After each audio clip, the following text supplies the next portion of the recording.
아이를 낳기 전에는 저 자신의 삶이 중요했던 사람인지라 남편의 취미가 많은 것은 신경을 쓰지 않았어요. 솔직히 주말에 신랑이 집에 없으니 편히 쉴 수 있어서 좋기도 했고요. 저 역시 신랑 눈치 안 보고 친구들도 만나고 결혼 이후에도 제 삶을 누릴 수 있어서 크게 불만은 없던 상황이었어요.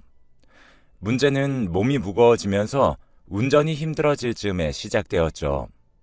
매번 산부인과에 혼자 다녔는데 다른 산모를 보니 남편이랑 와서 사진도 보고 여러 가지로 아내를 보살피는 게 좋아 보이더라고요. 그 모습을 보고 있으니 괜스레 눈물도 나고 너무 외로워서 남편에게 얘기했습니다. 제 얘기를 들은 남편은 운전이 힘들면 굳이 운행하지 말고 택시를 타라며 권하였고, 전 그저 몸도 힘들고 같이 아이가 커가는 모습을 보고 싶어서 얘기를 꺼낸 것인데, 너무 아무렇지 않게 얘기하는 신랑의 태도를 보니 임신을 하고 내가 예민해져서 괜한 이야기를 꺼낸 건가 싶더라고요. 결혼도 아이가 생겨서 했기에 서로 부모가 될 준비가 덜 된 상태였던 건 사실 맞아요. 더군다나 신랑은 저보다 더 완고한 비혼주의였기 때문에 아직 준비되지 않아서 제 얘기를 대단하게 생각하지 못한 것이라는 생각이 드니까 남편에게 시간이 좀 더 필요할 수 있겠다는 생각이 들었죠. 그래서 저도 더는 귀찮게 병원을 함께 다니자는 얘기를 하지 않았어요. 만삭이 되니 신랑도 걱정이 되었는지 아이가 건강한지 출산일은 언제인지 자주 물어보고 여유가 있는 날에는 같이 병원도 가주더라고요. 조금씩 저와 아이를 챙기는 신랑을 보니 아이가 태어나면 좋은 아빠, 다정한 남편이 되어주겠다는 생각이 들어 흐뭇했답니다. 그렇게 예정일이 다가오고 있었는데 뭐가 그리 급한지 딸은 예정일보다 2주 빠르게 세상에 나오겠다며 준비를 서두르더군요. 혼자 있었는데 진통이 시작되었습니다. 당황스러운 것도 잠시 미친 듯이 몰려오는 통증 때문에 정신이 너무 없었어요. 그때 생각나는 사람이 오직 남편밖에는 없어서 전화를 걸었죠. 그런데 받질 않았고 시간을 확인하니 6시가 훌쩍 넘어 있어서 아마도 퇴근하는 길이라 받지 못한 것 같아 다시 전화를 걸었습니다. 여전히 신랑은 전화를 받지 않았어요. 신랑의 전화만 기다리고 있기에는 상황이 안 좋았어요. 한시가 급박했죠. 저는 가까이 사는 친정 언니에게 전화를 걸어 부랴부랴 산부인과를 향했어요. 초산이라 그런지 진통 시간이 길어졌고 출혈도 심해서 정말 이러다 아기와 같이 죽겠구나 싶었네요. 결국에는 자연분만을 포기하고 제왕절개로 돌려서 결국 아기를 품에 안았습니다. 아기를 품에 안으니 표현하기 힘든 벅참이 온몸으로 퍼져나갔어요. 저는 눈에 보이지 않는 신랑을 찾았는데 양가 부모님이 한숨을 내쉬더라고요. 알고 보니 신랑이 늦게나마 도착을 하긴 했는데 술을 얼마나 마신 건지 두 눈과 다리가 풀려 몸 하나 지탱을 못하는 상태로 대기실로 왔다고 하더라고요. 술이 깨고 온 신랑한테 대체 왜 전화를 받지 않았는지 쏘아붙였죠.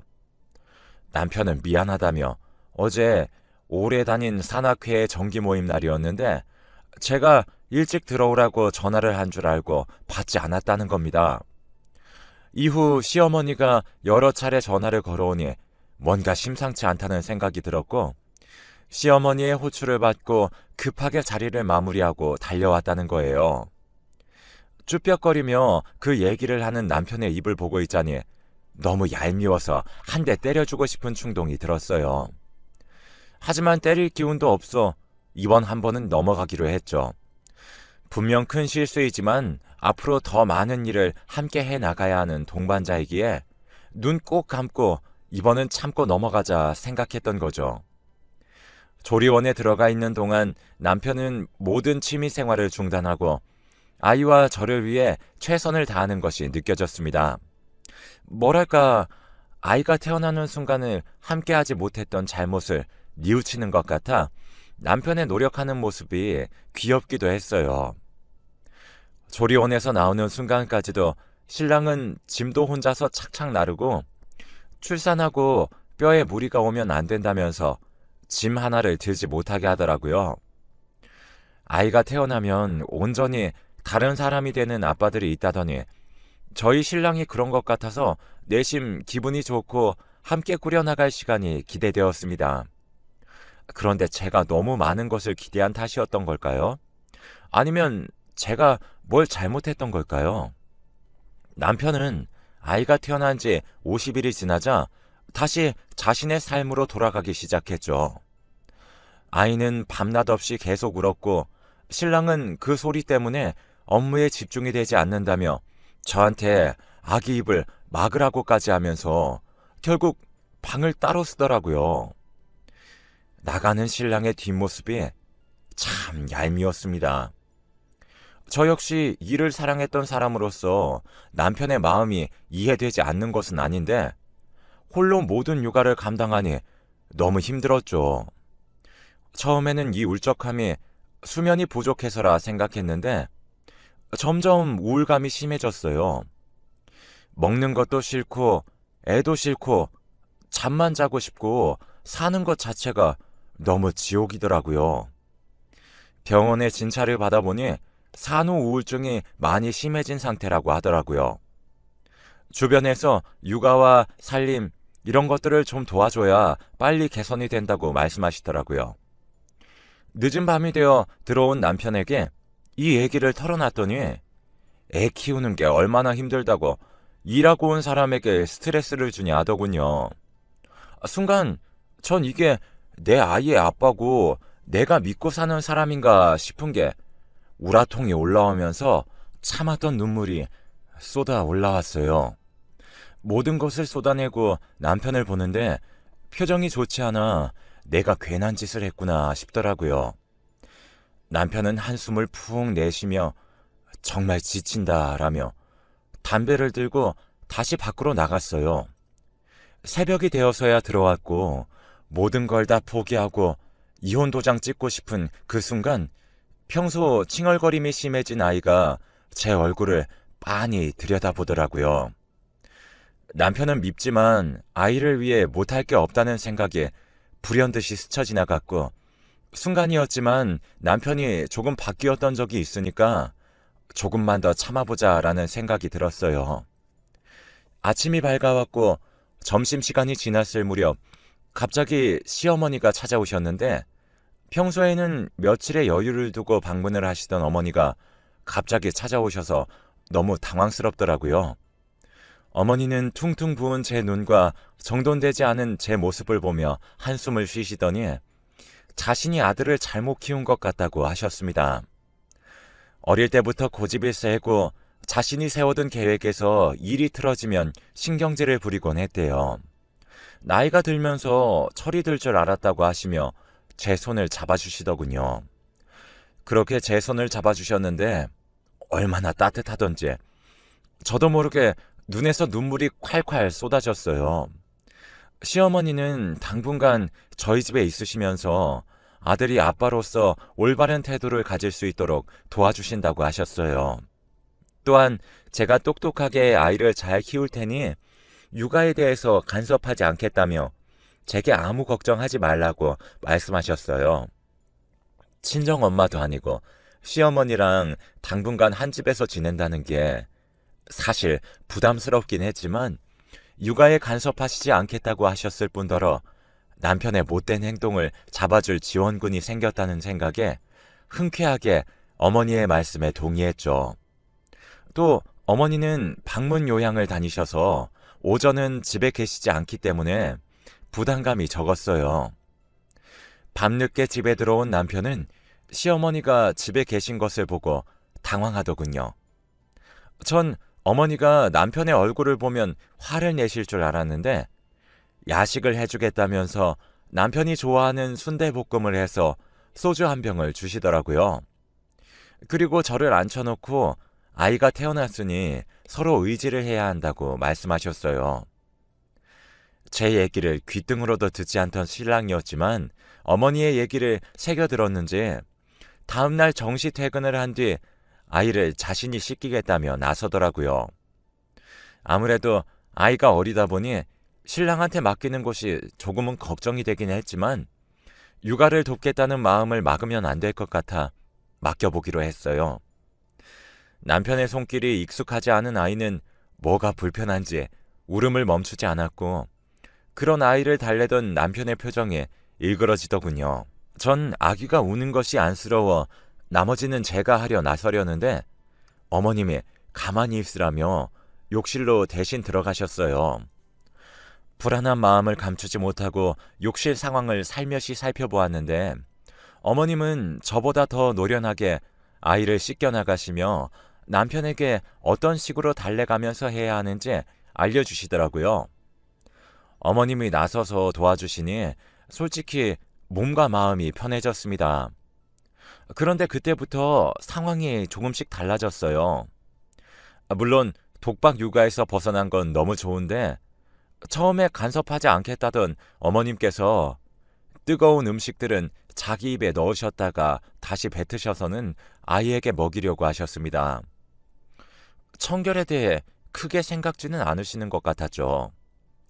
처음에는 어머님께 신경 쓰이는 부분을 얘기해 볼까 했지만 제가 어머니와 사이가 틀어지면 조금씩 개선되는 신랑의 행동에 다시 나빠질 것 같기도 하고 다시 아이를 홀로 돌봐야 하는 압박감에 어머니의 육아 방식을 따르기로 마음을 먹었습니다.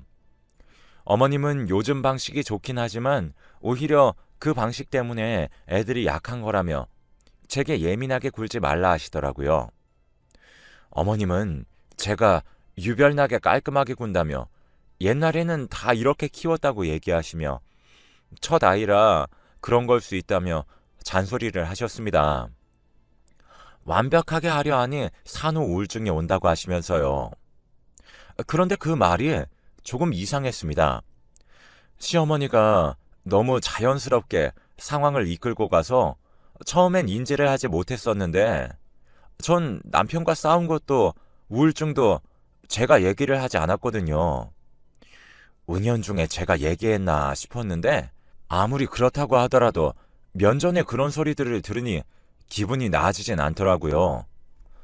어머님이 집에 오신 지 석 달이 조금 넘어가니 또다시 남편은 겉돌기 시작했고 새벽에 술을 마시고 들어오는 건 기본이고 일주일에 5번은 늦게 집에 들어오고 아이와 인사를 하고 나면 어머님 방으로 들어가 나오질 않았어요. 남편과 육아에 관해 얘기를 하면 싸울 것 같아 이런 얘기를 어머님께 털어놨더니 힘들게 일하고 들어오는 남편한테 너무 많은 것을 바라는 것 아니니?